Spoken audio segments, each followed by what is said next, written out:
Ito na. Chainsaw.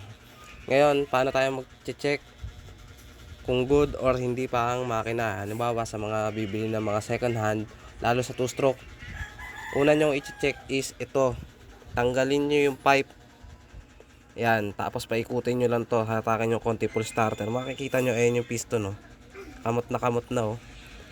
Pag ganyan na yung kamot, mainam, huwag nyo nang bilhin. Or kung bibilin nyo, sa murang halaga lang para at least yung mga pyesa na bibilin nyo, ito kasi ganyan itsura, yan, oh.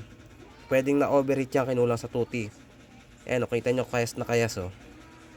Yan. Ngayon, para maayos yan, syempre i-overhaul yan, tapos papalitan ng panibagong piston. Kaya sa mga bibili na second hand, ito yung pinakamagandang tip dyan.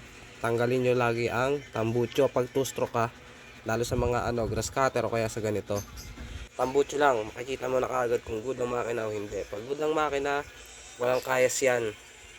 May itim-itim, normal, kasi sa carbon deposit sa tuti. Pero yung ganyan na sobra na yung kamot, ayun, oh, parang may anak na 5, ang dami ng kamot. Ayan, dyan din, oh, makikita mo na rin yung black, kung good pa o hindi. Diba? Silip mo na lahat yan. Tambucho lang kailangan mo tanggalin. Malalaman mo na kung good ang makina or hindi. Okay. Shoutout naman dyan dito sa may-ari nitong Craftsman na to. Ayan. Okay. Update lang tayo kung anong kapalaran nito mga sir. Okay. Peace yo.